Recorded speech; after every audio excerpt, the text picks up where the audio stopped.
김정주 목사님이 쓰신 안녕 기독교라는 책에 이런 문장이 있습니다. 아담과 하와는 모든 것이 완벽하게 갖추어진 에덴 동산에서도 타락했다. 그러나 예수님은 모든 것이 완벽하게 결핍된 광야에서도 승리했다.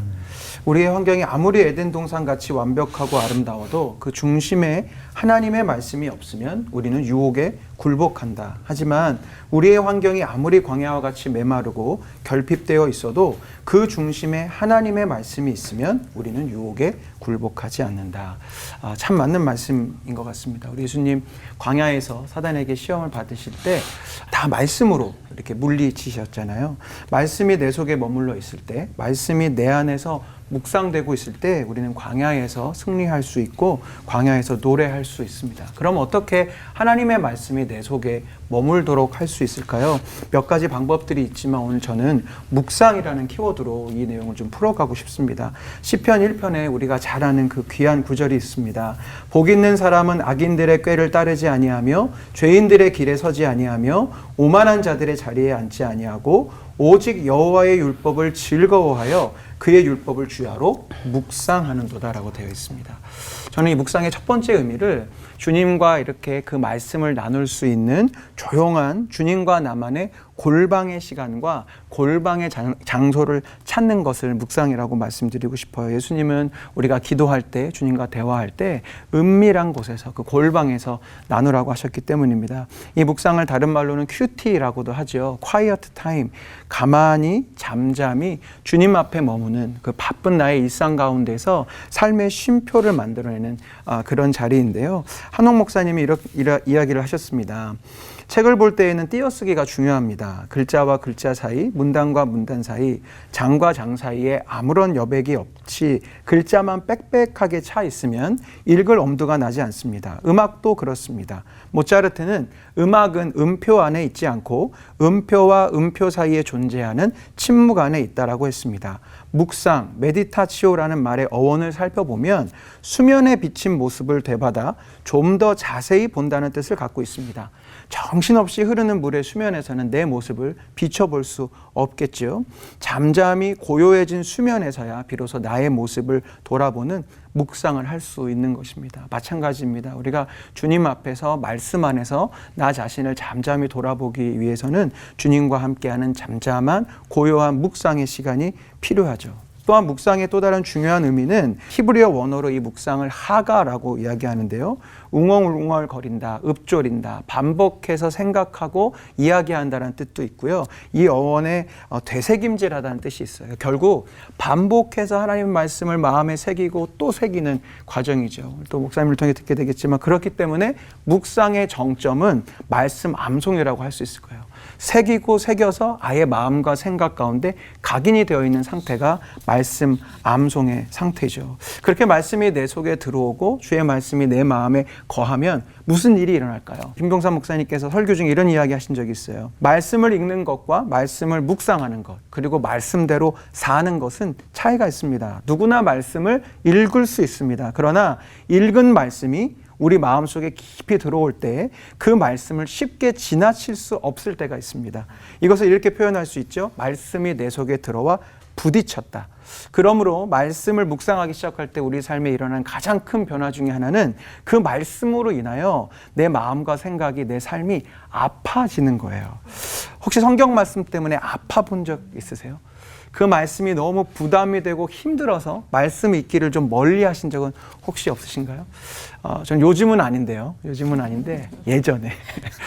저는 이제 저의 삶의 루틴 중에 하나가 아침에 이렇게 출근해서 책상에 앉아서 일을 시작하기 전에 말씀을 이렇게 묵상하고 또 제가 함께 목양하는 공동체에게 제 묵상글을 나누는 이 루틴을 10여 년째 하고 있어요. 근데 아침에 이렇게 출근 전에 아내랑 다툴 때가 있잖아요. 그죠?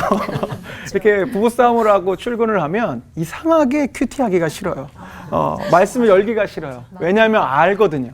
이제 말씀을 열고 큐티를 하기 시작하면 하나님이 저에게 말씀하실 거예요. 제가 알아요. 네가 잘못했다. 네가 사과해라, 너가 이기적이었다, 옹졸했다라고 말씀하실 것 같아서 그런 나는 최대한 큐티를 멀리하다가 결국 말씀 열어서 내가 잘못했어라고 이렇게 연락을 하게 되는데, 말씀 읽기가 그렇게 부담이 되고 싫을 때가 있죠. 근데 이것은 나쁜 마음이 아니라 굉장히 건강한 신호입니다. 하나님의 말씀이 지금 내 삶에 들어와서 뭔가를 내가 말씀대로 살려고 할 때 부딪힘이 있고 어려움이 있기 마련이거든요. 그래서 우리가 때로는 성경 읽기가 참 부담되고 힘이 들지만 그것을 건강한 신호로 여겨서 골방의 시간, 골방의 장소에서 하나님의 말씀을 묵상하고 암송하고 또 되새길 수 있는 모든 올포원 가족들이 되시기를 간절히 축원합니다. 기도하겠습니다. 우리를 사랑하셔서 우리의 기도를 들으시고 또한 성경을 통해 우리에게 말씀해 주시는 주님, 말씀 읽기를, 묵상하기를, 그리고 말씀대로 살아내기를 포기하지 않는 우리 모두가 되게 하여 주시옵소서. 예수님의 이름으로 기도드렸습니다. 아멘.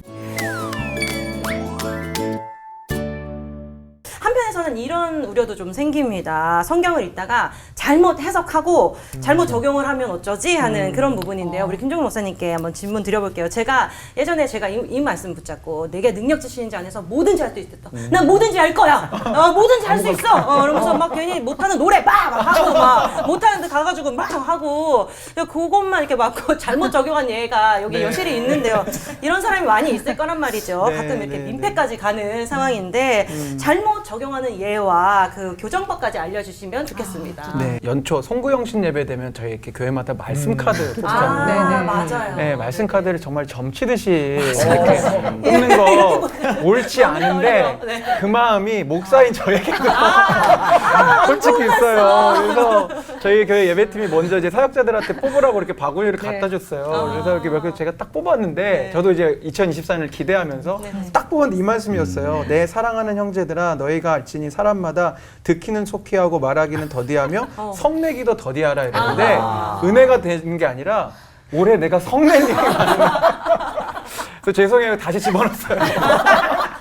그리고 주님 축복의 말씀 이제 뽑았는데 이번에는 자기를 낮추는 사람이 된다. 뭐 천국의 큰 이 말씀 주셔서 올해는 내가 참고 성내지 말고 낮은 자리에 있으라는 뜻이구나라고 받았지만 그 마음 가운데 저 역시도 뭔가 하나님의 말씀을 어떤 묵상과 맥락과 이런 적용 없이 그냥 어떤 점괘처럼 받고자 하는 걸 잘못된 것 같고요. 요즘은 그런 분도 없으시겠지만 옛날에 이렇게 묵상과 큐티, 암송 이런 부분들이 문화가 안 됐을 때 뭐 그런 경우 진짜 있으셨대요. 그냥 말씀 착 펼쳐서 오늘 내게 주는 말씀. 근데 집었는데 이런 말씀이면 어떡하실 거예요? 또 누구든지 나를 믿는 이 작은 자들 하나라도 실족하게 하면 차라리 연자 맷돌이 그 목에 매어 바다에 던져지는 것이다. 만약에 이 말씀을 적용하려면 우리 다 그래야 되잖아요. 그러니까 이런 말씀이 아니고 내가 자의적으로 해석하거나 잘못된 적용으로 들어가지 않기 위해서는 성경을 통해서 성경을 해석할 수 있어야 되는데 이게 어려운 것이 아니라 성경을 이렇게 읽다 보면 구약의 하나님과 신약의 하나님이 너무 달라 보이고 구약은 읽기가 힘들고 신약은 상대적으로 쉽고 또 구약의 하나님은 굉장히 무서운 하나님처럼 여겨져서 구약은 잘 안 읽으려고 하고 어떻게 적용할지도 이렇게 잘 모르는데요. 예수님이 이런 말씀 하셨습니다. 내가 율법이나 선지자를 폐하러 온 줄로 생각하지 말라. 폐하러 온 것이 아니요 완전하게 하려 함이라. 여기서 율법이나 선지자가 구약 성경입니다. 예수님은 이 땅에 오셔서 구약 성경을 완전하게 하셨고요. 요한복음에 보면 빌립이 예수님한테 물어봐요. 아버지, 그러니까 성부 하나님을 좀 우리에게 보여주시고 알려주십시오. 그때 예수님이 하신 말씀이 나를 본 자는 아버지를 보았다라고 이야기하세요. 종합하자면 예수님을 통해서 우리는 구약의 하나님과 신약의 하나님, 즉 예수님이 같은 분이시고 같은 성품과 같은 마음을 가지셨다는 것을 성경을 통해 발견하게 되고요. 결국 그래서 성경은 하나님은 사랑이시다라고 결론을 짓고 있습니다. 그래서 우리가 말씀을 묵상하는데 사랑이신 하나님의 기준에 벗어나는 해석이나 적용이 된다면 다시 한번 고민해 보셔야 돼요. 그래서 말씀을 묵상하고 암송하고 했는데 하나님이 그래 나를 미워하실 거야. 결국 나를 포기하실 거야. 나는 죄가 많아서 버리시겠지? 예를 들면 이런 결로 내 묵상이 흘러간다면 지금 뭔가 잘못 가고 있는 거죠. 성경은 큰 틀 안에서는 사랑의 하나님, 구약이든 신약이든 사랑의 하나님을 이야기하고 있고요. 말씀을 적용하는 데서 마찬가지예요. 예수님이 이런 말씀 하셨습니다. 내 마음을 다하고 목숨을 다하고 뜻을 다하여 주 너희 하나님을 사랑하라. 그리고 내 이웃을 내 자신같이 사랑하라. 이 두 가지를 말씀하시면서 이 두 계명이 온 율법과 선지자가 선지자의 강령이니라. 즉 성경 전체의 가르침은 하나님 사랑과 이웃 사랑으로 흘러간다는 걸 이야기하고 있는 거죠. 그래서 말씀을 묵상하고 적용했는데 내가 그러니까 말씀 안에서 나는 이기적이 되어야 되겠어. 내 모든 것 할 수 있으니까 내 마음대로 해야 되겠어. 라는 것은 하나님 사랑과 이웃 사랑의 방향과 먼 결단이기 때문에 뭔가 내가 지금 잘못 묵상하고 있구나를 발견할 수 있는 거죠. 그래서 이런 기준, 하나님은 사랑이시고 또 말씀을 통해 결국 우리가 흘러가야 되는 방향은 주님을 사랑하고 이웃을 사랑하는 것이 결론이 되어야 된다는 기준만 갖고 계시면 풍성하게 하나님이 날마다 여러 가지 하나님의 모습을 보여주실 것이고 또 다양하게 적용할 포인트들을 주실 것 같습니다.